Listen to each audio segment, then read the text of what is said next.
Hi అండి, welcome to my channel Praveen Jyothi blogs. ఈ video చూస్తున్న వారు ఒక లైక్ చేసి సపోర్ట్ చేయండి ఫ్రెండ్స్. మన ఛానల్ ఎవరైనా ఫస్ట్ టైం చూస్తున్నట్లయితే సబ్స్క్రైబ్ చేసుకోండి. నచ్చితే లైక్ చేయండి, షేర్ చేయండి, కామెంట్ చేయండి ఫ్రెండ్స్. ప్లీజ్ సపోర్ట్ మీ. ఈరోజు కేజీన్నర చికెన్తో అయితే చికెన్ దమ్ బిర్యానీ అయితే చేసుకున్నామండి. కరెక్ట్ కొలతలతో అయితే ఈ బిర్యానీ చూపిస్తున్నాను. కేజీన్నర చికెన్ అయితే తీసుకొని ఇలా పెద్ద ముక్కలాగా కట్ చేయించుకొచ్చుకున్నామండి. ఈ కట్ చేయించుకొచ్చుకున్న చికెన్లో 2 స్పూన్ల కారం, 3 స్పూన్ల అల్లం వెల్లుల్లి పేస్ట్, 2 స్పూన్ల ధనియాల పొడి, 2 స్పూన్ల గరం మసాలా, 2 స్పూన్ల చికెన్ మసాలా, మన రుచికి సరిపడా సాల్టు, నిమ్మరసం, 1 కప్పు పెరుగు అయితే వేసుకొని ఈ మసాలాలన్నీ చికెన్లో కలిసేలా కలుపుకోవాలండి. ఈ మసాలా అంతా చికెన్ ముక్కలకి పట్టించి ఈ చికెన్ అనేది మనకి టైం ఉంటే 1 గంట సేపు నానబెట్టుకుంటే ఈ చికెన్ అనేది మంచిగా ఉడుకుతుందండి. టైం లేకపోతే 1 అరగంట అన్నా నానబెట్టాలి. అది నానబెట్టి పక్కకు పెట్టుకున్న తర్వాత బిర్యానీ కోసం ఫ్రైడ్ ఆనియన్స్ కావాలి కదా, ఉల్లిపాయలను అయితే ఇలా ఫ్రై చేసుకుంటున్నాను. ఫ్రై చేసుకుని అవి పక్కకు పెట్టుకొని మనం ఫ్రై చేసుకున్న ఉల్లిపాయల్లో ఉన్న ఆయిల్ని అయితే ఈ చికెన్లో వేసి కొద్దిసేపు అయితే ఉడికించుకోవాలండి. చికెన్ అనేది మనం పెద్ద పీసులు తీసుకున్నాం కాబట్టి ఈ చికెన్ని ఒక 10 నిమిషాల పాటు అయితే ఉడికించుకోవాలండి. ఉడికించుకొని ఈ చికెన్ అనేది పక్కకి తీసుకోవాలి. పక్కకి తీసుకొని చికెన్పై కొద్దిగా కొత్తిమీర, మనం ఫ్రై చేసి పెట్టుకున్న ఫ్రైడ్ ఆనియన్స్ ఉన్నాయి కదా అవి కూడా వేసి ఈ చికెన్ అనేది పక్కకు ఉంచుకోవాలి. ఈ బిర్యానీ కోసం మనం రైస్ అయితే ఉడికించుకోవాలి కాబట్టి ఆ రైస్లోకి మసాలాలు అయితే తీసుకున్నానండి. చెక్క, లవంగం,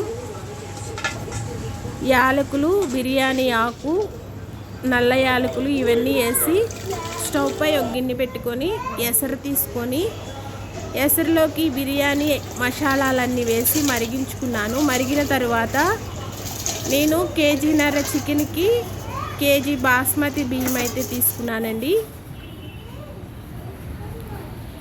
ఈ బియ్యం అయితే వేసుకొని ఉడికించుకోవాలి. ఈ రైస్ అనేది మనకి 75% అయితే ఉడకాలండి. ఈ రైసు 75% ఉడికిన తర్వాత మనం ఉడికించి పెట్టుకున్న చికెన్లో అయితే ఇలా వేసుకోవాలండి.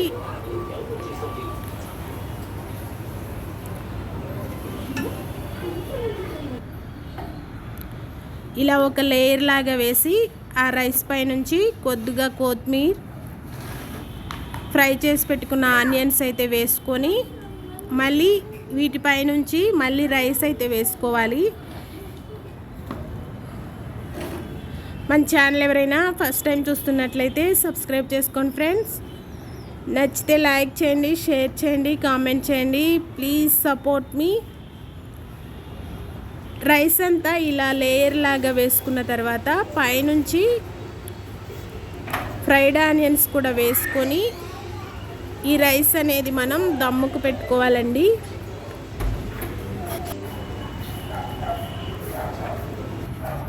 ఫ్రైడ్ ఆనియన్స్, కొత్తిమీర వేసిన తర్వాత పైనుంచి ఆయిల్ వేసుకోవాలి. ఈ బిర్యానీ మొత్తానికి ఆయిల్ వచ్చి 150 గ్రాముల దాకా పడుతుందండి. ఇష్టం ఉన్న వారైతే నెయ్యి కూడా వేసుకోవచ్చు. నేను 1 స్పూన్ నెయ్యి కూడా వేసుకొని చపాతీ పిండిని ఇలా కలిపి దమ్ అయితే వేస్తే ఆవిరి అనేది పోకుండా బిర్యానీ అనేది పర్ఫెక్ట్గా వస్తుందండి. ఆవిరితో ఈ బిర్యానీ మంచిగా మగ్గి పొడి పొడులాడుతూ ఈ బిర్యానీ మంచిగా వస్తుంది.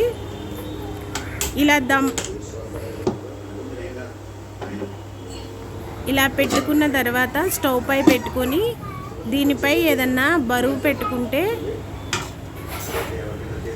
ఈ బిర్యానీ అనేది తొందరగా మగ్గుతుందండి.